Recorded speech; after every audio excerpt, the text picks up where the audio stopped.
sarcoplasma que en los llamativos sarcolema no tiene túbulos T. Y de hecho lo que vemos es que tiene pequeñas invaginaciones que se llaman caveolas. Otra característica es que las caveolas son en parte muy parecidas porque tienen retículos sarcoplasmáticos muy cercanas a estas caveolas. ¿Qué es la otra diferencia? Que si ustedes ven, el retículo sarcoplasmático es mucho más pequeño que de un cardiomiocito y que de una célula muscular esquelética. Por lo tanto, lo que les decía es que tiene menos calcio intracelular y va a depender más de calcio extracelular. Sigo mirando y miren que acá aparece algo que es bastante interesante, y es que ya en la parte molecular, si ustedes ven, las caveolas tienen proteínas que son canales, y de hecho son los canales tipo L. Canales tipo L.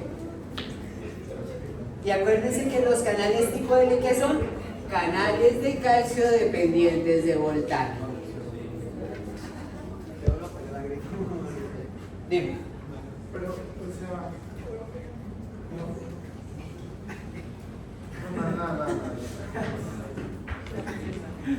Bien. Y fíjate que es muy parecido que en el cardiomiocito. Claro que en parte, como les decía, esto no es un túbulo T, sino una caveola. Y dentro de él, ¿qué tenemos? Un canal de calcio tipo L, dependiente de voltaje. ¿Qué más quiero que observen? Si ustedes se fijan, tengo el retículo sarcoplasmático y observen que tengo el mismo mecanismo que el cardiomiocito. Por el canal de calcio ingresa calcio, el cual me permite la apertura del de reanudina para que se libere calcio. Entonces tengo el mismo mecanismo, calcio libera calcio.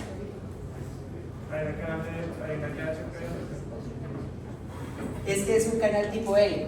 Acuérdate que el de HPR en parte es sensor de voltaje.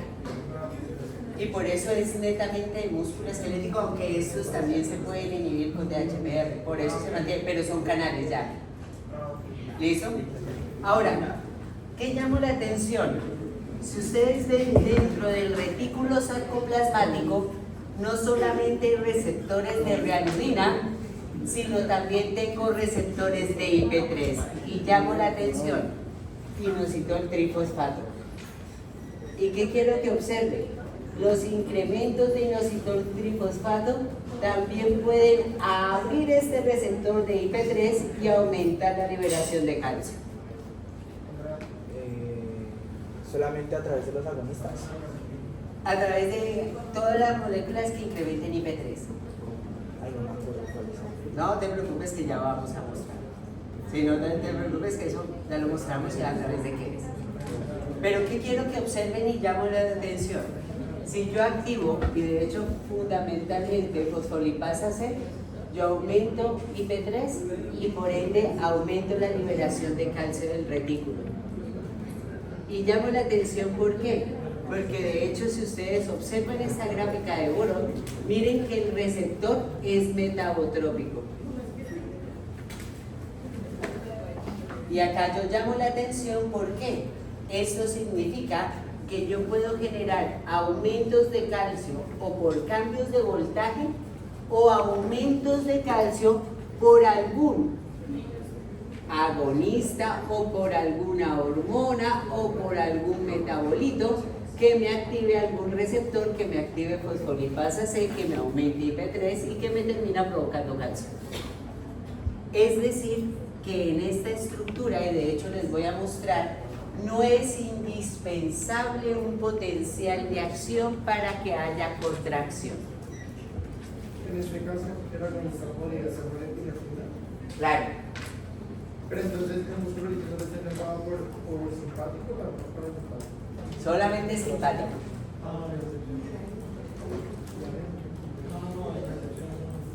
Entonces, miren este detalle. Detalles.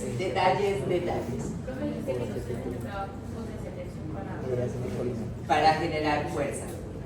Y eso ahorita les voy a mostrar que es bastante interesante. ¿Qué hicieron?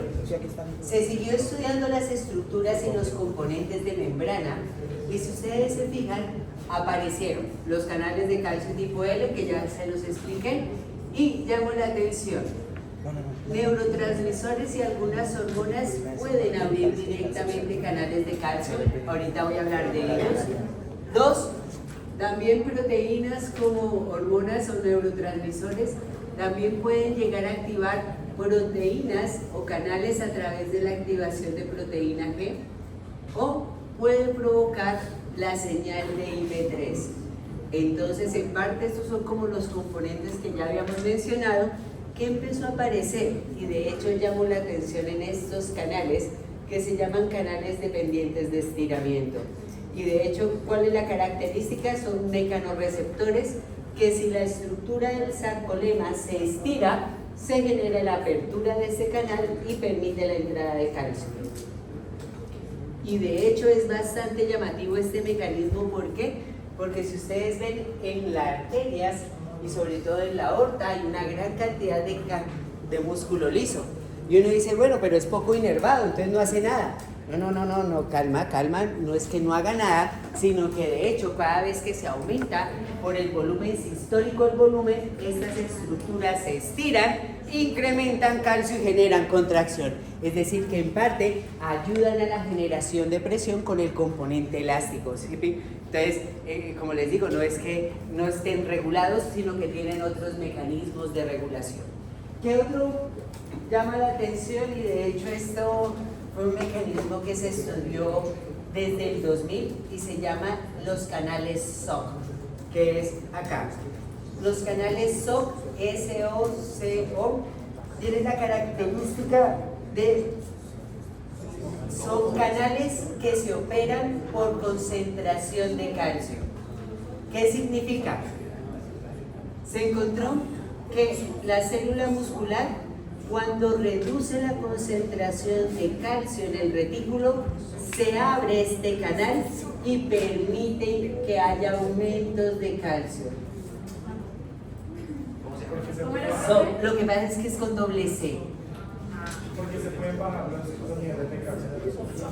Acá hay una cosa interesante, y es que el calcio dentro de una estructura muscular lisa, y vamos a ver, de hecho, en el músculo liso, tiene la característica que tienen diferentes mecanismos de liberación. Y de hecho, si ustedes ven, tengo muchos canales que me permiten el ingreso de calcio, y por ende, tengo también varios mecanismos que me lo pueden llegar a disminuir.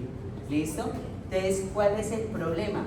Por ejemplo, se han dado cuenta que cuando se hiperactivan los fenómenos de bomba, por ejemplo, se hiperactivan las liberaciones de calcio hacia la extracelular. Pero, y de hecho, llama la atención, no son lo muy comunes, es decir, no se presenta su activación muy comúnmente. De hecho, es en procesos de estrés bastante graves que se activan estos SOC. ¿Listo? Sigo mirando, y dentro de las cosas que quiero seguir mostrándoles es esto. Como tienen tanta variedad de canales, y de hecho esto es bastante llamativo, fíjense que en esta gráfica que hicieron, midieron la fuerza del músculo y arriba ustedes tienen el cambio en el potencial de membrana. ¿Qué quiero empezar? Y de hecho acá me voy a tirar de una vez en esta gráfica de acá. Si ustedes ven, hay de hecho células musculares lisas que no cambian su potencial de membrana, pero tienen generación de fuerza y cae la fuerza. Como les digo, no es indispensable en una célula muscular que haya un potencial de acción o un cambio en el potencial de membrana para la generación de esta activación, teniendo presente que podemos tener por segundo mensajero o por la característica del P3. ¿Sí está claro? La generación de fuerza. Sigo mirando y miren que acá aparece algo que también en la célula muscular se presenta, y es esta variación del potencial de membrana. Si ustedes se fijan, a esto se le llaman ondas lentas. ¿Qué es una onda lenta? Se despolariza el potencial de membrana muy poquito y después se repolariza. Y fíjense que esto forma como una montaña, que de hecho, si ustedes ven en esta presentación de acá, tienen dos ondas lentas. Pero ahorita me voy a quedar con esta onda lenta. Si ustedes ven, las ondas lentas tienen la característica de que a veces no te llevan a potenciales de acción, pero sí te llevan a oscilaciones de la membrana, y esas oscilaciones te pueden generar oscilaciones de la fuerza. ¿Qué es interesante? otra presentación que se puede generar, y es que las ondas lentas nos lleven a potenciales de acción. Y obviamente en esta característica pues se va a ver incremento de fuerza en cada punto de descarga. Y por último, pues lo que uno siempre esperaba, que es potenciales de acción, y que cada vez que haya potenciales de acción más cercanos pues habrá sumación. Entonces llamo la atención en ondas lentas. De hecho, la presentación de ondas lentas es bastante llamativo porque hay sistema nervioso que también funciona con ondas lentas. Y de hecho, ciertas cosas que tienen ciclos de descarga, pues es porque las neuronas tienen ondas lentas de despolarización. Entonces ha sido bastante interesante y se estudiaron las ondas lentas del potencial de acción de estas células musculares lisas, y lo que observamos que es, y de hecho llamo la atención, fluctuaciones del movimiento de sodio hacia afuera de la célula debido a cambios periódicos de la activación de la bomba sodio-potasio. Entonces llamo la atención, si ustedes se fijan, ¿cuál es la función de la bomba?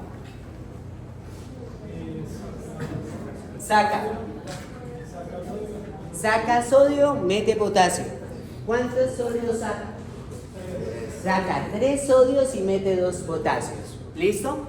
Llamo la atención porque, si ustedes se fijan, si esto disminuye la función de la bomba, pues voy a empezar a incrementar el sodio.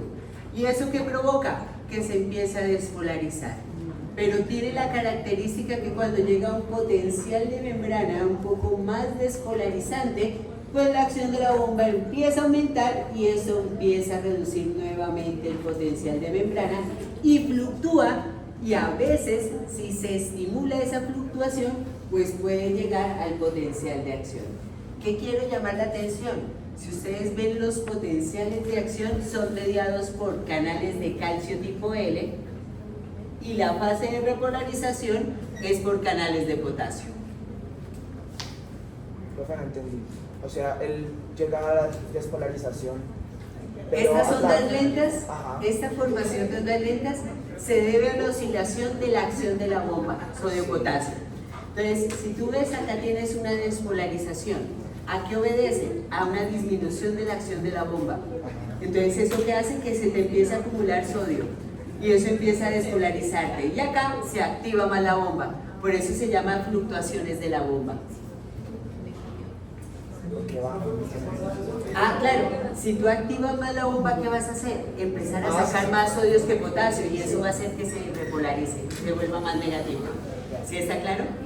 Entonces, cuando tú aumentas la actividad, tú estás sacando más cargas positivas que metiendo positivas, y eso hace que tú puedas tener una descarga o una disminución. O si disminuye la actividad, que tengas una despolarización. Entonces la siguiente onda es porque ya superó mucho esa actividad. Claro, y acá normalmente la fluctuación, si tú ves acá, o acá, es debido porque hubo haber una estimulación que se le sumó a la onda lenta. Por eso tú tienes acá que esta onda lenta llegó a lo que se denomina el umbral. Pero acá interesante, si ustedes se fijan en las células musculares lisas, el umbral que es igual que en los cardiomiocitos del nodo. Y llamo la atención, ¿por qué? Porque son canales de calcio tipo L. Voy allá y voy allá. Entonces, ¿por qué se pasa a mostrar? ¿En qué momento se pasa a mostrar? Ya voy a mostrar. Ya voy a mostrar estímulos que generen despolarización, ¿sí? Porque en el caso particular de las ondas lentas, y de hecho me voy a ir a esta presentación de acá, pueden haber ondas lentas que, como les digo, nunca lleguen a potenciales de acción. Pero entonces, esas ondas lentas sí pueden generar fuerza. Claro, claro. Y acá llamo la atención, siempre y cuando, ¿qué? Vamos a ver, siempre y cuando generen aumento de calcio. Y ese es el punto importante acá. Acá tú puedes generar, sin cambios de voltaje, aumento de la fuerza porque tienes liberación de calcio. ¿Sí? Listo. Entonces, miren esto de acá. Sí, ay, perdón. Claro. Entonces, lo de las bombas que se activan y cómo se activan. La fluctuación de la actividad de la bomba, sí. Eso deja de suceder y por eso es que se despolariza, porque hay una imagen como que en la mitad si logra despolarizar. Ah, no, como les digo, eso es por otro estímulo que se le adiciona a la onda lenta, que me permite llegar a lo que se denomina el umbral, por eso lo tienen acá marcado. Pero normalmente, es decir, y si no hay una estimulación, puede seguir en ondas lentas, sin llegar a potenciales de acción. Solamente que acá les trataron de mostrar cómo esta onda lenta puede llegar a potencial de acción y por qué les quieren mostrar el potencial de acción. Uno, para ver de qué canales depende la fase de despolarización y de qué depende la fase de repolarización. Y yo llamo la atención porque fíjense que el músculo esquelético y neurona es sodio y potasio. El cardiomiocito del nodo y en células musculares lisas depende de canales de calcio tipo N. El umbral, ¿no? De la fase de despolarización. Y la repolarización sí es de potasio. ¿De qué depende que digamos baje o aumente la actividad de la bomba? Por eso va. Es una fluctuación de la actividad. Como te digo. No, todavía no se conoce exactamente. Pero depende pero se fluctúa. ¿Qué se ha hecho? Se ha medido en canales unitarios la bomba y lo que se ha visto es que disminuye y aumenta su actividad. Entonces por eso tiene fluctuaciones de la potencia de membrana. Claro, no conocemos la fluctuación mediada. Una de las teorías es potencial de membrana, pero ha sido complicado medir que sea la potencial lo que genera el cambio conformacional. Pero fluctúa. La fluctuación se da, pero no tenemos la razón exacta de la fluctuación. Ahora, otra cosa importante, y si ustedes se fijan, me voy hacia el interior y miren que tomo de lo que es un cuerpo denso, y lo que tomo que es con filamentos gruesos, filamentos delgados y pongo la imagen de manera transversal. ¿Qué quiero que observen? Si ustedes se fijan, otra de las características es que una es que los sarcómeros no son de la misma dirección y dos, si ustedes se fijan, nuevamente no tengo una organización exacta de la cual tenga una miosina por 6 filamentos delgados, es decir, formando el hexágono que se formaba tanto en el cardiomiocito como en el músculo esquelético, sino de hecho acá tengo organizaciones que son bastante deformes. Por favor. ¿Bastante deformes en qué? En que es muy variable la cantidad de conexiones con los filamentos delgados. Entonces, de hecho acá aparecen imágenes y quiero que observen esa de acá. Si ustedes ven, tengo cuerpos densos y ustedes ven estas láminas, estos filamentos que ustedes ven acá, de hecho hacen una aproximación allá y eso que ustedes ven es un filamento grueso. Donde están las flechas en la parte superior es que está haciendo interacciones con filamentos delgados, es decir, ahí tienen lo que son los puentes cruzados. Entonces yo llamo la atención, ¿por qué? Porque la contracción en el músculo liso, al igual que las otras estructuras, es la interacción actina y miosina. Entonces obviamente lo que ustedes están viendo allá es una contracción del músculo liso y fíjense acá el detalle. ¿Qué quiero que observen? Si ustedes ven esta lámina me llama fuertemente la atención porque tengo filamento grueso, filamento delgado, pero fíjense, filamento delgado, las actinas con el sitio de unión hacia miosina completamente descubierto. Y fíjense que la tropomiosina no está tapando esos sitios de interacción. Y de hecho, no tengo troponinas. ¿Para qué serviría? ¿Ah? ¿Para qué serviría? Ya voy para allá. Para allá. Voy para allá.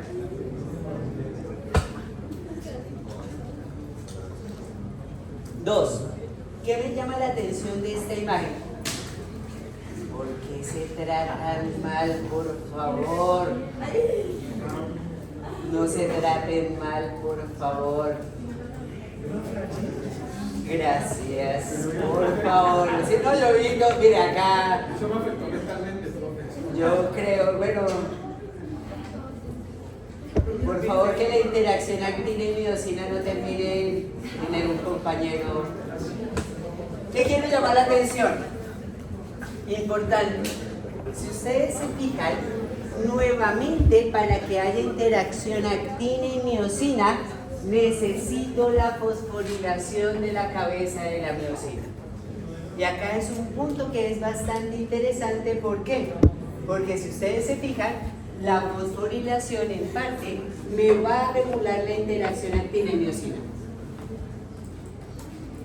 ¿Qué quiero que observen que me interesa mostrar desde la gráfica de abajo? Otra característica que tiene el músculo liso es que sus sarcómeros, la disposición de sus cabezas puede ser de diferentes direcciones. Y de hecho, fíjense que unas van en esta dirección y estas van en esta dirección. ¿No se contrarresta? Y lo que llama la atención es que si ustedes se fijan, eso me permite cambiar el diámetro. Y llamo la atención, ¿por qué? Porque claro, si ustedes ven cuando está relajado, pues el diámetro está aumentado del tubo. Por eso se habla que el músculo en relajación, si ustedes ven, su diámetro es bastante delgadito y por ende esta capa disminuye su diámetro, generando un aumento del diámetro del tubo. ¿Qué pasa si se contrae? Como tiene disposiciones diferentes, lo que termina provocando es que se aumente su ancho. Y esto llama la atención, ¿por qué? Pues por eso termina incrementándose el tamaño de la túnica y eso que provoca que se cierre el tubo. Entonces yo llamo la atención, ¿por qué? Pues la contracción que me aumenta el diámetro, pues es lo que se denomina como vasoconstricción. Y obviamente llamo la atención que eso sería vasodilatación, que es la relajación de los sarcómeros. O sea que el cambio del diámetro se da por ese cambio de las direcciones de las cabezas de En cambio de la disposición de los sarcómeros y de las miocinas. Ahora, importante y llamo la atención porque si ustedes se fijan, esta es la cabeza pesada de la miocina y si ustedes ven, la cabeza pesada de la miocina tiene otra isoforma muy diferente a la cardíaca y tiene una isoforma muy diferente a la del músculo esquelético y por eso se llama miocina tipo 2. ¿Qué quiero llamar la atención? Si ustedes ven, no tengo como estos arreglos de sarcómeros de 100 para un lado, 100 para otro, sino de hecho tengo los filamentos de miocina que son bastante cortos comparativamente con los filamentos delgados. Como les decía, tengo disposiciones diversas dentro de la estructura, por lo tanto yo termino como generando este tipo de acortamiento y llamo la atención porque si ustedes se fijan, aquí aparecen lo que es cadena ligera esencial y cadena ligera regulatoria. Y llamo la atención en esta regulatoria. ¿Por qué? Por este detallito. Si ustedes se fijan, el proceso fundamental para que tenga interacción actina y miocina es que se fosforile la parte regulatoria de la cabeza.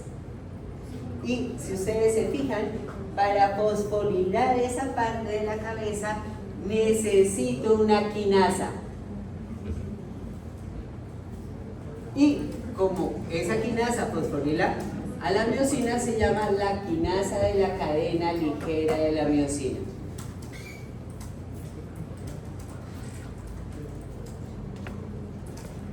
Entonces, algo que preguntaba el compañero, ¿qué hace el calcio?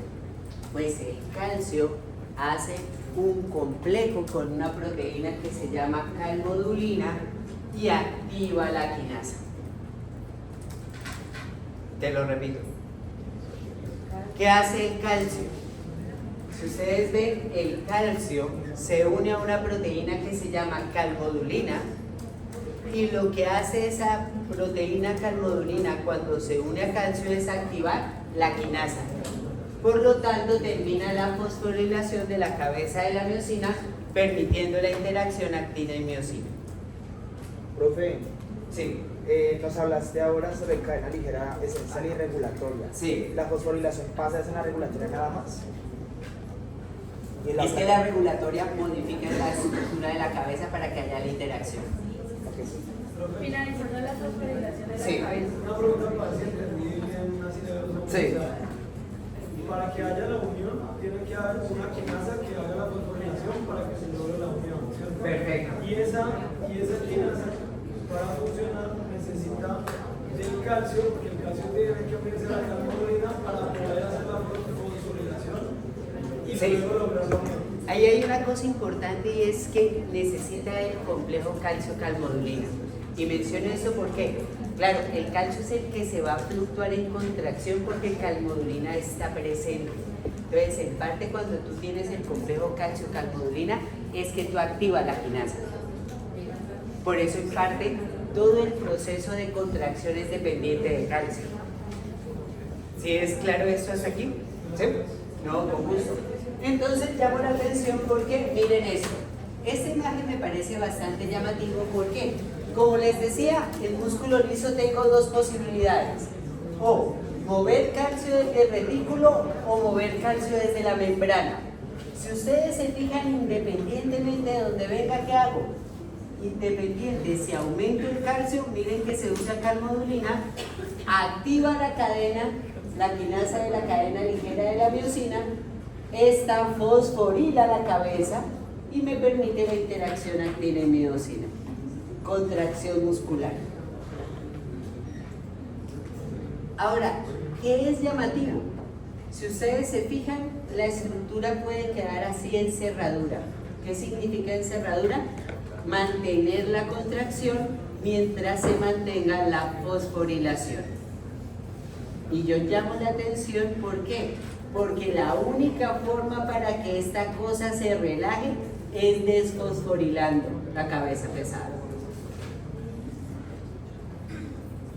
Bien, entonces quiero mostrarles el otro coso. ¿Qué tenemos acá? Claro, si hay una quinasa que me fosforila, pues hay una fosfatasa que me desfosforila. Y llamo la atención, esta fosfatasa se ha estudiado para tratar de verle mecanismos de regulación y ha sido, pero les voy a mostrar dos que ya conocemos, porque ha sido complejo estudiar la fosfatasa. ¿Qué quiero que observen de esta gráfica? Si ustedes ven, como les decía, canales de calcio tipo L, ¿por qué les muestran normalmente canales de calcio tipo L? Porque acuérdense que la fase de potencial de acción de esta célula muscular es mediado por canales de calcio tipo L. Entonces, por eso, esa es como la principal ruta de ingreso de calcio. ¿Qué más observo desde el retículo? Como les digo, puede ser por reanodina, puede ser por IP3, que salga el calcio y miren que ya tengo la interacción del complejo que me activa la quinasa, que me fosforila y que me permite la interacción. ¿Qué nos muestra esta gráfica que quiero mostrarles? Fíjense que aparecen segundos mensajeros que provocan la inhibición de la quinasa, por ejemplo, AMP cíclico.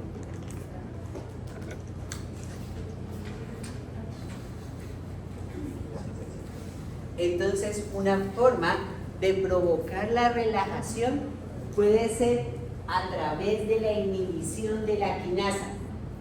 ¿Sí está claro? Listo. Sigo avanzando y sigo mirando y miren esto. ¿Qué hicieron en esta gráfica?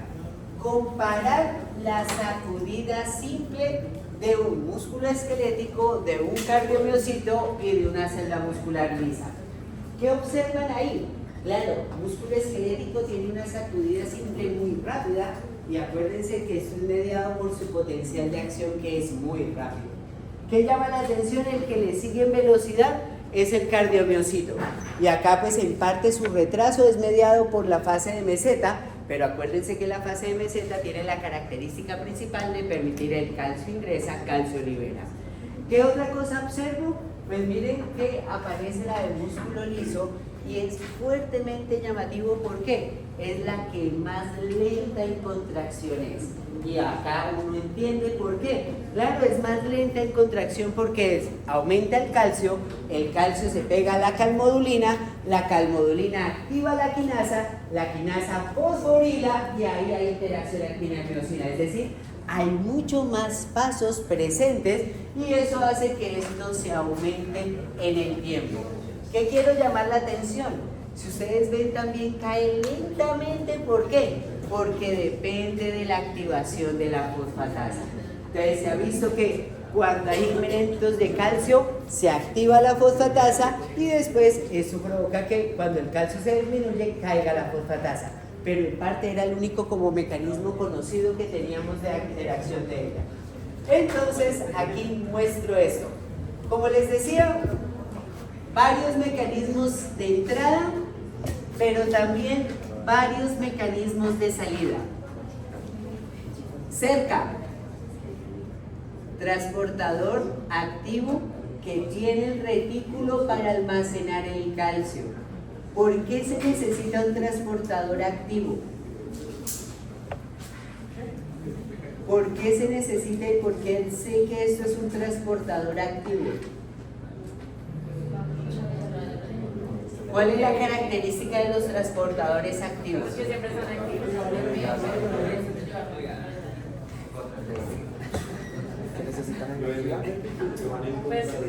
Van en contra de su gradiente de concentración y por ende tienen que gastar energía.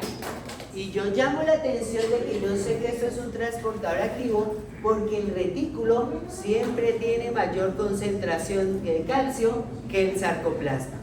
Entonces por eso les digo que tiene cerca, que es un transportador activo que me guarda el calcio. 2. Tiene también un transportador de calcio activo que me lo lleva hacia el exterior. ¿Por qué sé que también es activo? Porque si ustedes se acuerdan, siempre los niveles de calcio extracelular son más altos que los intracelulares. Por lo tanto, es un transportador activo. ¿Qué más tiene esta célula? Y esto es bastante llamativo. Intercambiador sodio-calcio. Es decir, moviliza sodio a favor de su gradiente de concentración para sacar calcio hacia afuera. Y, obviamente, como tiene esta cosa, pues tiene mayor cantidad de bombas sodio-potasio ATPase. ¿Para qué? Para poder regular las concentraciones más de sodio. De hecho, una de las teorías que mencionaban es que la interacción de esta bomba podía provocar la fluctuación de la bomba y la fluctuación de la bomba, la fluctuación del potencial. Pero no en todas las células se ha podido comprobar lo mismo, por eso todavía sigue siendo que hay fluctuaciones. Vamos tal. ¿Listo? ¿Bien? Era lo que yo pensaba. Ah, ya. Listo. Ahora, miren esto. Interesante. Y de hecho llamo la atención. Tengo lo que es la señal de calcio. Tengo la velocidad de acortamiento y fosforilación. Y tengo la generación de fuerza. ¿Qué quiero llamarle la atención? Si ustedes se fijan, una cosa que es bien típica del músculo liso es que puede bajar la concentración de calcio y esto ir incrementando paulatinamente la fuerza, algo que no sucede en la estructura ni cardíaca ni esquelética. ¿Por qué será?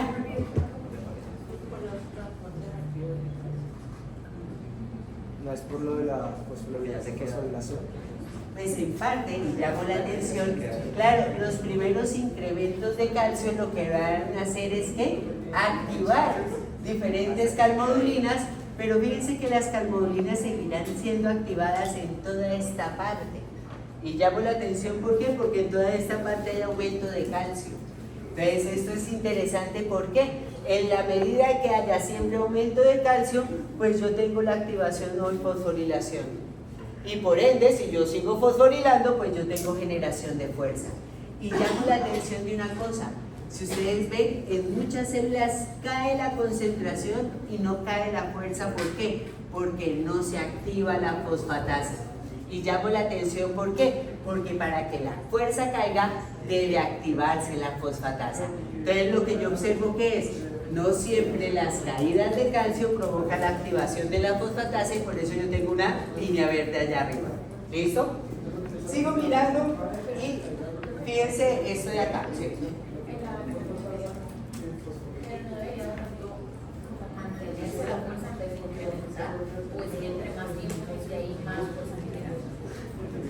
Entre más fosforile cabezas, más fuerza va a tener.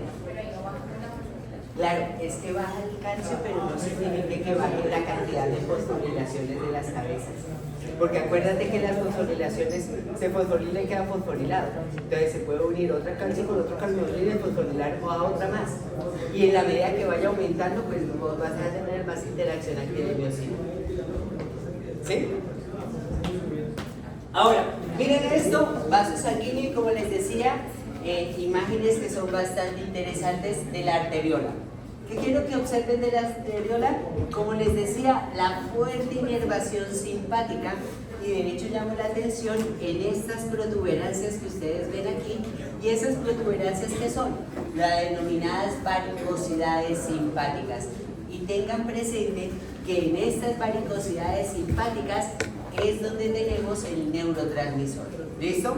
Imagen, y miren esto de acá.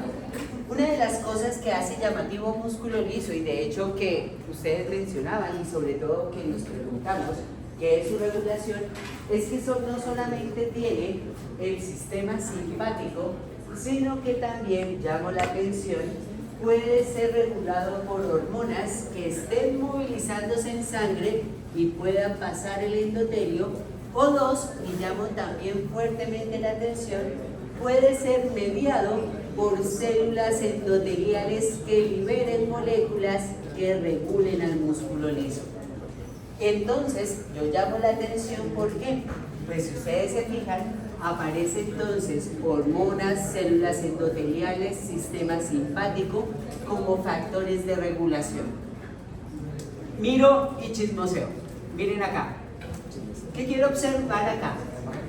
Si ustedes se fijan, acá muestran el sistema de catecolaminas, epinefrina y norepinefrina, que en vulgar es adrenalina y noradrenalina. En la repetición hace el conocimiento y que ustedes esto no les olvide. ¿Qué quiero llamar la atención? Acuérdense que la idea de las evaluaciones es también aprender. Gracias. ¿Qué veo? Vaya. ¿Y qué quiero mostrarles acá? Neurona preganglionar, neurona postganglionar del sistema simpático. ¿Qué observo? La preganglionar, que libera acetilcolina, receptores nicotínicos 2, se despolariza y que libera la postganglionar, norepinefrina. ¿Qué quiero llamar la atención? Acuérdense que cuando se activa el sistema simpático en el área vasomotora, también se activa esta que es preganglionar, que va a las células cromafines que me permiten la liberación de epinefrina. Y llamo la atención, ¿por qué? Pues cada vez que yo tenga estimulaciones simpáticas, pues voy a tener epinefrina por sangre, que es la hormona, y norepinefrina del neurotransmisor. ¿Vamos bien? ¿Qué quiero que observen acá de esta imagen? Si ustedes ven las varicosidades inervando una gran cantidad de células musculares lisas. Entonces, miren esto de acá. ¿Profe, la puede volver por favor? Sí, claro. Está linda, ¿no? Gracias.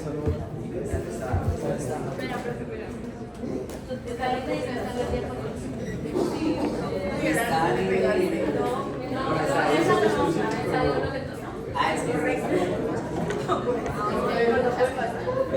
¿No quieres a las aguas hasta hoy? Dime.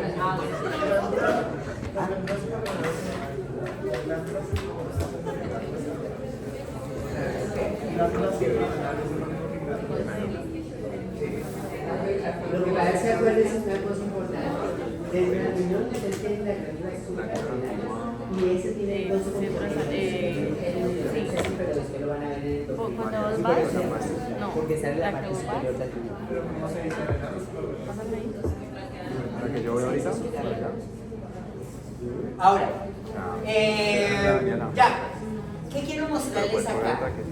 Empezaron a ver investigaciones sobre los diferentes neurotransmisores que se liberaban en el sistema simpático vascular. Y yo llamo la atención, ¿por qué? Porque si ustedes ven, de hecho, no solamente se libera norepinefrina, sino también se libera ATP y también se libera neuropéptido Y. Entonces yo llamo fuertemente la atención, ¿por qué?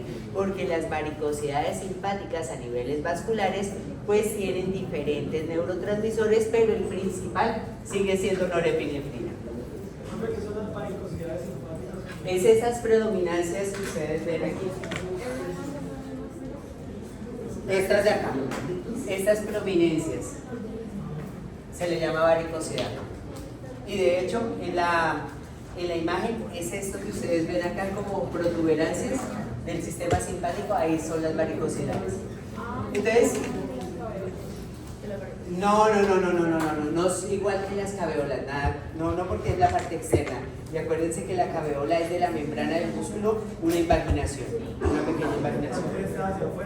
¿Ah? Esto es extracelular, claro, esto es una varicosidad, por eso es inervación simpática. Por eso, si ustedes se fijan en esta gráfica, fíjense que hace como la penetración hacia la estructura, pero no es que ingrese a las células, esto es extracelular ya. ¿Listo? No es que esté en contacto célula con célula. Y de hecho están así, esta es como la aproximación. ¿Qué quiero que observen acá? Sí. Exacto, es esa presentación. Entonces, ¿qué quiero que observen de esta, que ustedes observen aquí? Pues primero, ATP aparece y de hecho ATP cobra una gran cantidad de relevancia porque antes ATP solo lo veíamos como una molécula intracelular de energía. Pero, si ustedes se fijan, ATP, y de hecho eso fue de los primeros estudios de ATP, es un potente regulador del calcio en el músculo liso. ¿Por qué? Porque miren que aparecen receptores que se llaman P2X y de hecho hay 7 familias de canales de P2X para que vean la cantidad de canales que tenemos de esto. Y la característica de estos receptores X, ¿qué es? Que cada vez que llega ATP se abren y son catiónicos no selectivos. Por eso puede ingresar calcio y sodio y miren que eso genera la despolarización. Entonces, claro, algo me mencionaba de que ¿qué puede generar que se despolarice más? Pues que el sistema simpático libere el neurotransmisor como ATP que genera despolarización y calcio. De hecho, si ustedes se fijan en esta gráfica de abajo, lo que les muestra que es el incremento de la generación de fuerza. Y de hecho, llamo la atención porque este que es el más rápido es mediado por la activación de ATP. Llamo la atención, después van a ver que no solamente el P2X, sino P2I. Y los P2I son también 7 tipos de canales. ¿Qué quiero mostrarles en esto? No es que se los tenga que aprender, solamente quiero que observen que ATP extracelular puede tener 14 tipos de canales. Por lo tanto, ATP extracelular terminó siendo una señal fundamental de muchos procesos biológicos. De hecho, yo les llamo la atención porque si ustedes ven mis estudios, de hecho mi estudio doctoral, yo veo que la señal de ATP genera síntesis de proteína en la célula muscular. Para que tengan presente pues que ATP no solamente es un sensor importante adentro, sino que también es una señal o una molécula muy importante extracelular. Y como les decía, este fue como el pionero de trabajos de ver el ATP como neurotransmisor. Ahora, ¿qué quiero mostrarles? Y de hecho llamó la atención porque estimularon las varicosidades y fíjense esto. Tiene un incremento de fuerza, después cae cuando vuelve a incrementarse. ¿Qué se dieron cuenta? Este segundo incremento de fuerza obedece a la norepinefrina, que se une a receptores alfa, que activa fosfolipasa C, que de hecho preguntábamos, y que termina incrementando inositol y aumentando calcio. Como este incremento de calcio es mucho más demorado que este, por eso se da una segunda curva de tensión. Te lo repito. Acá, lo que hemos dicho con esta imagen, que es que en las varicosidades simpáticas no solamente hay neurotransmisor norepinefrina, sino también se libera ATP y neuropéptido Y. ¿Qué quiero que observen? Si ustedes ven toda estimulación, entonces me provoca liberación de ATP, liberación de norepinefrina y liberación de neuropéptido Y. ¿Qué observo? Si ustedes ven, la respuesta más rápida es el de P2X. ¿Qué dijimos que eran los receptores P2X? Pues son receptores que sensan ATP extracelular y me permiten el movimiento de cationes. Y fíjense entonces que cada vez que se libere ATP de la varicosidad va a generar una despolarización y eso me va a generar que se abren los canales de calcio tipo L y aumento de calcio. Como se aumenta el calcio, pues se aumenta la generación de fuerza. Pero no es el principal regulador, solamente es uno que lo hace más rápido. Ese es el primer incremento de fuerza, es mediado por ATP. ¿Qué observo como segundo mecanismo que me incrementa el calcio y que por eso tengo la segunda montaña? El de IP3. ¿Y el de IP3 qué es? Norepinefrina a través de receptores alfa, que me activa fosfolipasa C y me incrementa IP3 y obviamente me provoca calcio. Si ustedes ven, este mecanismo de liberación de calcio es más lento, por ende esta segunda se demora un poco más en el tiempo. Y el tercer mecanismo, y de hecho es el más lento de todos, es el de neuropéptido Y, que ha sido llamativo, y de hecho esta flecha escueta es porque no se conocía el mecanismo. Ahora, ¿qué se cree? Que esto está acoplado a una proteína G que termina también interaccionando y modificando este canal. Y al modificar los receptores alfa, pues terminan modificando fosfolipasa C y terminan modificando IP3. Pero en punta, si ustedes se fijan, lo que quiero llamarle la atención que es el más lento en responder de todos, y por eso normalmente cada vez que se estimula el simpático tenemos como 3 curvas de incremento de fuerza por los 3 mecanismos de los 3 diferentes neurotransmisores. Pero ¿cuál es el principal entonces? No, todos. Y fíjense que todos son agonistas en términos de qué. Todo lo que te provocan es aumento de la actividad de calcio. Por eso, una cosa que debe tener claridad para ustedes es que si yo estimulo simpático, tendré vasoconstricción. Y llamo fuertemente la atención en esto, ¿por qué? Porque acuérdense que no solamente libera norepinefrina, sino libera ATP y neuropéptido Y, y todos 3 son aumentos de calcio, y todos 3 generan fuerza. Por eso no hay uno que se antepone ante otro, sino los 3 terminan generando fuerza. ¿Listo? Y llamo la atención. Entonces, es el simpático el principal vasoconstrictor. ¿Y por qué? Porque tengo 3 neurotransmisores que me incrementan calcio.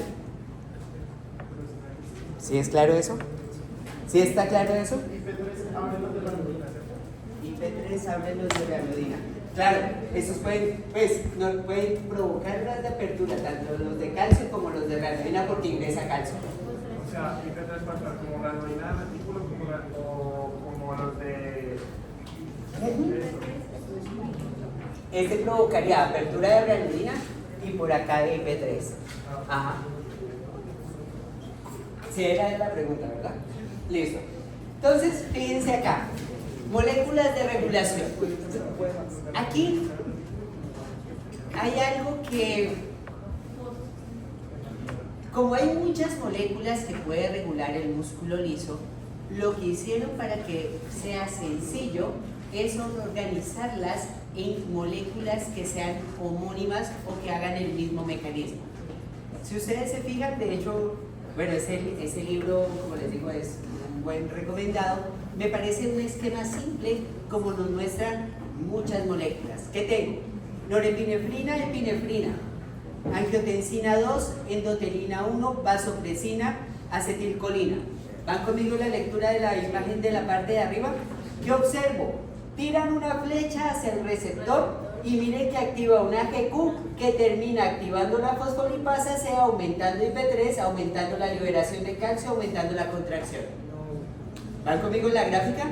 Por lo tanto, yo puedo decir que todas estas, y fíjense esto, norepinefrina y epinefrina en receptores alfa, angiotensina, endotelina, vasopresina y acetilcolina, estos son los receptores, todos ellos son vasoconstrictores. Fácil, ¿no? Ah, ¿vieron? Sí.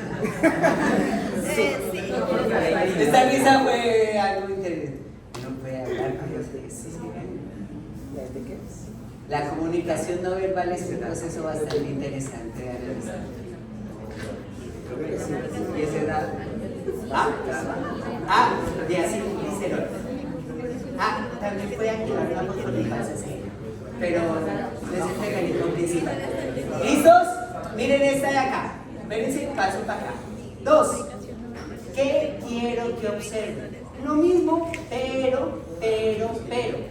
Como teníamos en una gráfica los vasoconstrictores, ahora pongo en una gráfica los vasodilatadores. ¿Qué quiero llamar la atención? Nuevamente epinefrina y norepinefrina. ¿Por qué? Porque acuérdense que el efecto no depende de la molécula, sino del receptor. Entonces, si hay receptores beta, pues el efecto es contrario. Por eso ustedes tienen que tanto epinefrina como norepinefrina puede ser vasoconstrictor si se une a alfa o vasodilatador si se une a beta. ¿Bien? ¿Qué más quiero que observen? Adenosina y prostaglandinas todos activan una estimulante que activan adenilato ciclasa y que termina incrementando AMP cíclico que inhibe a la quinasa. Por lo tanto, norepinefrina y epinefrina unidos a receptor beta 2, adenosina y prostaglandinas activan AMP cíclico inhibiendo la contracción, provocando vasodilatación. Voy para allá. ¿Qué les están mostrando al otro lado? Lo contrario. Y en parte, ¿qué es? Si ustedes se fijan, receptor alfa 1 y hay receptor alfa 2. El receptor alfa 2, ¿qué características tiene? Que en vez de hacer una activación de GQ para incrementar fosfolipasa C, termina activando una G inhibitoria inhibiendo adenilato ciclasa. Por lo tanto, disminuye AMP cíclico permitiendo la contracción. ¿Vamos bien? ¿Qué me interesa principalmente? Los que más contienen. ¿Qué es lo que más contiene? Alfa 1 y beta 2. Son los que más contienen. Pero existen alfa 2 también. Tengan presente. Miren esto de acá. Es un buen resumen antes de la pregunta. ¿Por qué? Fíjense que tengo alfa, beta. Si va por alfa, constrictor. Si va por beta, dilatación. ¿Listo? ¿Qué me llama la atención de la gráfica que me parece interesante? Si ustedes se fijan, norepinefrina se tira directamente a alfa. ¿Por qué? Porque ya se ha estudiado que en donde hay varicosidades simpáticas, lo que tenemos son receptores que les estoy mostrando que es alfa 1. Por eso, yo siempre les digo que la estimulación simpática es constrictora.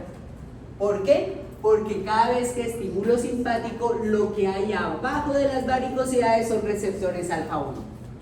Por eso esta gráfica me llama la atención en qué? Que lo que les muestra es que la liberación por el simpático termina siempre en alfa. Ahora, claro, como norepinefrina va en sangre, pues puede también unirse a alfa, pero lo principal que es que se una a los receptores de la membrana afuera de la varicosidad. Y fíjense que afuera de la varicosidad lo que puede haber es receptores beta. Por eso normalmente pues la epinefrina termina siendo el dilatador. Normalmente. Pero obviamente, y por eso tiran una flecha, si se llega a unir alfa, pues será constrictor. ¿Listo? ¿Ah? No se puede. Bueno, ya voy a mostrar inhibidores de la interacción. O sea, por eso pensaría yo que epinefrina no se usa tanto porque no es tan específico. No, norepinefrina es más específico de la interacción con la estructura muscular lisa y el alfa.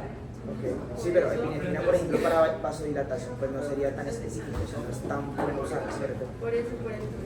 Perfecto. Porque es una hormona. ¿Listo? Sí. ¿En qué momento la respiración se podría ¿En qué momento? ¿Cómo moverlo? O sea, Espérate, ¿en qué momento qué? ¿en qué momento se puede ir de epinefrina beta? O sea, como lo mostraste en la segunda gráfica, que también podía causar vasodilatación, y en qué momentos hacer el vasodilatación en vez de vasoconstricción. Pues dependiendo de dónde se mueve. No sé si me hago entender. Entonces, ¿qué más alfa? Hay más alfa. No, ¿qué quiero mostrarles acá? Si ustedes se fijan, una de las características del músculo liso que es que abajo de la varicosidad simpática tú tienes son receptores alfa. Entonces, por eso, si tú ves en esta gráfica de acá, toda la señalización simpática termina con liberación de norepinefrina que termina causándote vasoconstricción. ¿Sí ves? Como línea sucesiva. ¿Por qué esa línea sucesiva? Porque abajo de las varicosidades hay receptores alfa. Pero afuera de la membrana también pueden haber receptores beta. Y llamo la atención, si hay liberación de epinefrina, que es normalmente cada vez que hay estimulación simpática hay liberación de epinefrina, pues podrá unirse a beta. Ahora, ¿de qué depende, por ejemplo, si la señal, si tengo tanto de acá como de allá? Pues va a depender de cuál sea más fuerte en señales. Y ahí ya es como la sumatoria de qué suma más que otro. ¿Listo? Miren acá, y acá aparece algo. Bueno, ustedes ya tienen que irse informando. ¿Se dieron cuenta cuál fue el premio Nobel de Medicina y Fisiología de ese año? Los microRNA. Y bueno, me imagino pues que en genética les hablaron de los microRNA. Y pues obviamente el que encontró los microRNA pues se lo merece bastante, porque todos los procesos posttraduccionales se pueden por estas estructuras. ¿Qué quiero llamar la atención? Premio Nobel del 98 al que descubrió el óxido nítrico. Y eso fue bastante interesante, ¿por qué? Porque fue el primero de los investigadores que descubrieron un gas como neurotransmisor. Y esto era como hace un gas no puede ser un transmisor, que sí, y apareció óxido nítrico. ¿Qué quiere llamar la atención? Si ustedes se fijan, y de hecho muestro acá, el óxido nítrico es uno de los potentes dilatadores que tenemos en el sistema vascular. Y de hecho llamo la atención, ¿por qué? Porque si ustedes se fijan, tienes un mecanismo completamente diferente. ¿Qué observamos? Activa una guanilato ciclasa que termina aumentando un GMP cíclico que me termina activando una proteína quinasa G. ¿Qué es llamativo de este sistema? Y de hecho, como les digo, es un potente dilatador. Es que estas proteínas quinasas G terminan activando canales de potasio. Y entonces, acá yo quiero llamarle la atención, ¿por qué? Porque si ustedes se fijan, estas canales de potasio, ¿qué hacen? Pues si se abren, me permiten que el potasio salga y que esto se hiperpolarice. Por lo tanto, hace que sea más difícil la entrada de calcio por los canales dependientes de canales de tipo L. Entonces, si ustedes se fijan, estas hiperpolarizaciones es una característica I2. Se ha visto que el GMP cíclico bloquea dramáticamente la liberación de calcio desde el retículo. Por eso, si ustedes ven, hay una disminución de calcio. Entonces, son como dos mecanismos que se encontraron nuevamente en el óxido nítrico, y como les digo, ahorita vamos a ver quién libera ese óxido nítrico y de dónde sale. Bueno, el óxido nítrico potente dilatador. ¿Qué quiero mostrarles del otro? El otro son las prostaglandinas, que también son potentes dilatadores, y de hecho, pues en todos los procesos inflamatorios el que termina provocando es en parte las prostaglandinas. ¿Qué quiero llamar la atención de prostaglandinas como potente dilatador? Si ustedes se fijan, tiene aumentos de AMP cíclico y por ende disminución de calcio. Y dos, miren que activa una quinasa A que también activa canales de potasio. Por lo tanto, tanto óxido nítrico como prostaglandinas provocan hiperpolarizaciones por activaciones de potasio, de canales de potasio. Y acá llamo la atención porque las hiperpolarizaciones pues me disminuyen la probabilidad de apertura de canales de calcio tipo L. ¿Listo? Y acuérdense que los tipo L son los que generan potenciales de acción en estas estructuras. Ahora, miren acá. Muy feo.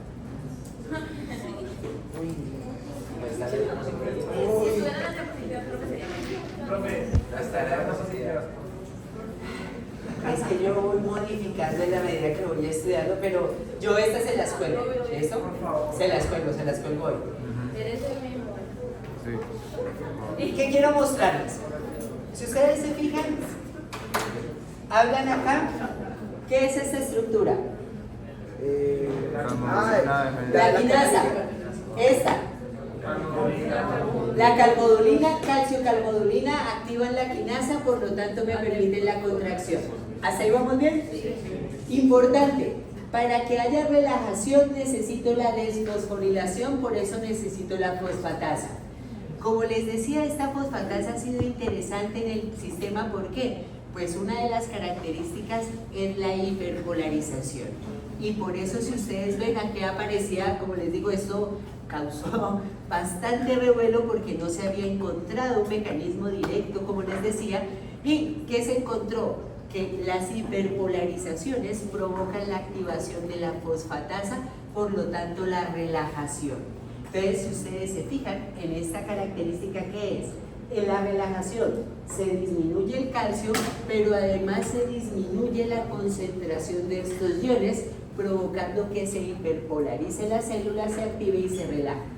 ¿Qué más encontraron que fue llamativo? Como les decía, había unas proteínas que aún no habíamos entendido si se podía a través de proteínas quinasas poder modificar la acción de la fosfatasa hasta que apareció este elemento. ¿Qué es ese elemento? Es otra proteína que se llama CPI-17, la cual inhibe a la fosfatasa. Por lo tanto, si inhibe la fosfatasa, pues me mantengo en contracción. ¿Vamos bien? ¿Qué es llamativo? Pues todos los que generen IP3 terminan generando la activación de CPI-17, inhibiendo la fosfatasa. Por eso, todo factor que termine incrementando mi fosfolipasa C, pues no solamente me provoca aumentos de calcio, sino que también me inhibe la relajación. ¿Mejor la gráfica? ¿Entendible? Sí. Está buena. Listo. Voy para acá. ¿Qué tenemos acá? Pues si ustedes ven, yo he cogido todos los elementos que me regulan el músculo liso, pero no los he puesto en contexto. ¿Y el contexto qué es? La demanda metabólica. Entonces yo les decía, una de las características que es, si yo aumento la demanda, aumento el flujo. Si yo tengo otro cambio y por ejemplo cambio la posición, miren que cambio la demanda y cambio el flujo. Entonces en parte lo que vamos a ver es cómo se da esta redistribución. Y miren esto, tranquilos. Tú habías mencionado algo que se llaman sistemas locales. Y de hecho esto es importante. ¿Por qué? Porque ¿qué es un sistema local de control de músculo liso? Entonces, voy a usar el ejemplo, pues obviamente es el tejido más abundante, pero voy a usar músculo esquelético, una célula o una fibra. ¿Qué observo? Si ustedes se fijan, este es el vaso sanguíneo. ¿Qué es la característica? Células endoteliales y tengo el músculo liso de la arteriola. ¿Listo? ¿Qué tengo hacia afuera? Pues debe estar la parte de la adventicia y en parte ya tengo el tejido. ¿Ahí vamos ubicados? ¿Qué observo acá que quiero llamarle la atención? Si ustedes se fijan, se llama sistema local de regulación ¿a qué? Tanto a las células o tejido que está irrigado, que en este caso es célula muscular, como las células endoteliales que liberan moléculas y lo pueden regular, como los eritrocitos que afectan el endotelio, que pueden, los eritrocitos que pasan por el endotelio, que pueden activar el endotelio modificando el músculo liso. ¿Por qué se denomina local? Porque esto es en el tejido, es decir, la arteriola cercano al capilar que va a terminar en la célula. ¿Sí está claro? Entonces, me voy con sistema endotelial. De hecho, una de las peleas antes del 2000 era por qué se daba hipertensión y no se conocía posibilidades o causas. Y un grupo de investigación empezó a hablar de endotelio. ¿Y qué mostraron acá? Y de hecho muestro acá las células endoteliales, pues que las células endoteliales liberan muchas moléculas que pueden regular al músculo liso. ¿Qué libera? Óxido nítrico, y de hecho aquí aparece la llave porque el productor cercano de óxido nítrico en el músculo liso es la célula endotelial. Y por eso el endotelio cobró tanta relevancia en el control del músculo liso. 2. Factor hiperpolarizante de origen endotelial. Factor hiperpolarizante de origen endotelial es otra molécula que se libera y se llama factor hiperpolarizante de origen endotelial porque me aumenta la permeabilidad a potasio. Por lo tanto, el potasio sale y se hiperpolariza la célula. ¿Qué más libera? Prostaglandinas y adenosina. Si ustedes ven, tanto prostaglandina como adenosina activan adenilato ciclasa, mientras óxido nítrico o anilato ciclasa, que en ambas disminuyen calcio provocando dilatación. Por lo tanto, si el sistema simpático es el constrictor, el sistema endotelial es el dilatador. ¿Sí está claro? Ok, llamo la atención. Me voy abajo. ¿Qué se dieron cuenta? Y acá es bastante interesante. Y es que las células endoteliales liberan estas moléculas siempre y cuando empiecen a rozar con los eritrocitos. Es decir, que los eritrocitos empiecen a pegar con las paredes. A eso se le llama shear stress o estrés de fricción. ¿Y qué llamó la atención? Pues se dieron cuenta que cuando los eritrocitos rozan las paredes, liberan ATP, liberan oxígeno, liberan óxido nítrico. ¿Y eso qué provoca? Prostaglandinas, óxido nítrico y factor hiperpolarizante que pueden provocar la regulación del músculo liso a través de sistemas endoteliales. ¿Listo? ¿Qué quiero mostrarles además? No solamente eritrocitos afecta endotelio, no solamente endotelio afecta el músculo liso, sino los tejidos activos. El de arriba es que si ustedes se fijan, como les digo, puedo coger cualquier célula. En este momento tengo célula muscular. ¿Qué observo? De hecho, las células musculares activas liberan prostaglandinas, adenosina, óxido nítrico, y todas esas moléculas terminan generando dilatación. Entonces, llamo la atención. Miren esto. ¿Qué tenemos? Y me devuelvo acá. Si ustedes se fijan, pasar de aquí a acá tiene una estimulación simpática. Se lo repito. Pasar de aquí a acá tiene una estimulación simpática. ¿Qué es el efecto de la estimulación simpática? Vasoconstrictor, vasoconstrictor, vasoconstrictor, vasoconstrictor, vasoconstrictor. Pero llamo la atención que no es vasoconstrictor acá. Y es llamativo porque es preciso el tejido que está demandado. Entonces yo llamo la atención, ¿por qué? Por lo que les mostraba acá. ¿Qué llama la atención? Pues el tejido demanda que hace aumento de su demanda metabólica libera prostaglandina, adenosina y óxido nítrico. Pero además, ¿qué se provoca?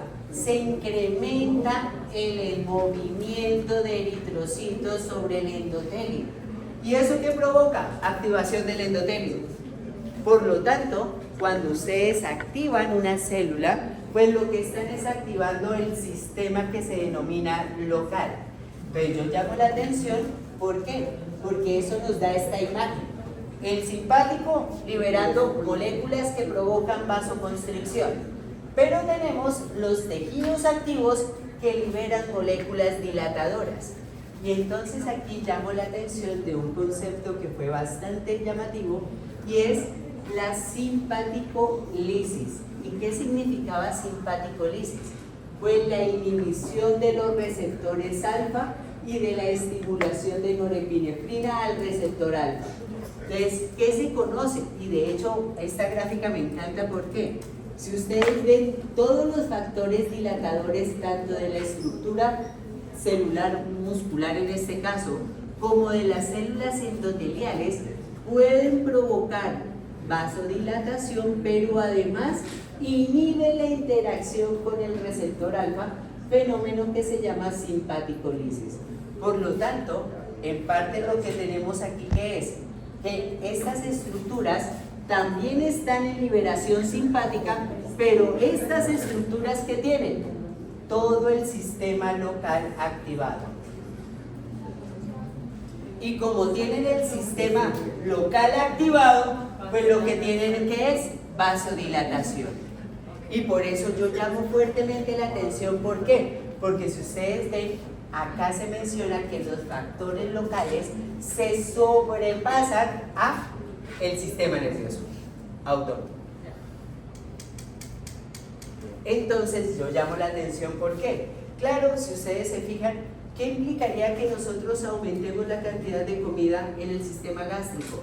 Pues será activar las células gástricas, que van a provocar que también se activen sus células endoteliales y por ende que se genere vasodilatación. ¿Sí está claro? Mientras que en el otro habrá predominio simpático y por eso tendré redistribución de flujo hacia el aumento del gasto. Y fíjense que eso que implicará, pues comenzar a disminuir en parte funciones en algún sitio. Y por eso normalmente si uno come, pues si se va a estudiar está como perdiendo el tiempo. Claro, claro. Si ustedes comen mucho y van a estudiar, pues el efecto no va a ser muy bueno. Es por redistribución del flujo, es obvio. Entonces, sigo por acá. Miren esta gráfica. Para que vayan a comer. Venga. Sí. Último que me fui. A ver, ¿qué quiero que observen? Importante. Este es el resumen, entonces terminemos con broche de oro. ¿Qué quiero que observen? Si ustedes se fijan en esta lámina, se concentran en el músculo liso de la arteriola. Y acuérdense que me centro en la arteriola, ¿por qué? Porque es el centro de regulación antes del capilar. ¿Qué observo acá? Si ustedes ven, tengo controles neuronales, controles hormonales y controles locales. Me quedo con lo local. Si ustedes se fijan, potentes dilatadores. Potentes dilatadores. ¿Qué observo dentro de eso que me llama la atención y me gusta esta gráfica? Si ustedes ven, apareció algo y es que el endotelio no solamente provoca dilatación, sino se encontró una que se llama endotelina 1, que es constrictor. Y de hecho, llamo la atención porque los primeros indicios de hipertensión eran en pacientes que tenían aumento de esta endotelina 1. Entonces, de hecho, se consideraba que era hipertensión de origen endotelial por sobreproducción de endotelina 1. ¿Qué fue el problema? Que no todo el mundo tiene incrementos de endotelina 1, por eso no todo el mundo tiene el mismo tipo de hipertensión. ¿Qué es llamativo de acá? Si ustedes ven, como les digo, lo más importante es que la estimulación del sistema local son vasodilatadores. Me voy, control hormonal. Si ustedes ven, tengo vasoconstrictores y vasodilatadores. Y miren que ponen epinefrina en ambos, ya sabemos por qué. Epinefrina vasoconstrictor en alfa y vasodilatador en beta. ¿Listo? Por eso puede ser de ambos lados. ¿Qué más veo? Angiotensina 2 y vasopresina constrictores. Y yo llamo fuertemente la atención, ¿por qué? Porque vamos a ver que ese va a ser un potente regulador de la presión arterial. Y obviamente regula la presión arterial, ¿por qué? Porque en parte también regula el calibre de los músculos lisos. ¿Listo? ¿Qué más veo? Dilatadores. Y llamo la atención en este. Péptido natriurético atrial. Y de hecho... Ese que secreta las células de corazón, ¿no? Exacto. Y miren que es un dilatador. Y llamo la atención también, ¿por qué? Porque como es un dilatador, también regula la presión arterial. Por eso el péptido natriurético atrial lo vamos a tener que hablar en regulación de la presión arterial. ¿Qué más veo? Control neuronal, simpático, y llamo la atención. Fíjense que no aparecen parasimpáticos. ¿Por qué? Porque acuérdense que la gran mayoría de vasos sanguíneos solamente tienen inervación simpática. ¿Qué observo? Constrictor. ¿Por qué siempre el simpático es constrictor? Porque acuérdense que abajo de la varicosidad hay receptores, es alfa. Por eso no lo pueden y no lo ponen como vasodilatador. ¿Listo? Último, ¿qué se ha visto? Hay algunas neuronas, y como les digo, esto ha sido bastante interesante, que liberan óxido nítrico afectando obviamente el músculo liso, y esto ha sido como interesante con lo que es óxido nítrico. ¿Por qué? De hecho, para que esto lo menciono para que tengan precaución, es que si ustedes ven, el óxido nítrico era un potente dilatador, y lo que encontraron es que cuando uno tiene un potente vasodilatador, pues genera erección. Y por eso los principales conocimientos del óxido nítrico terminó en la farmacéutica con algo que se llama Viagra. Llamo la atención, pero ojo acá. Esto puede sonarles como juego, pero muchachos,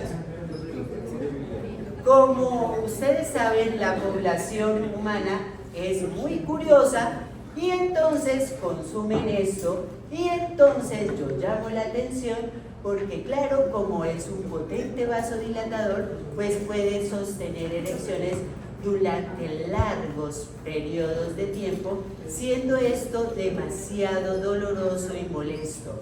Y de hecho yo llamo la atención porque puede ser tan doloroso que terminan en urgencias, y pues no quiero comentarles cómo drenan para que pueda tener disminución.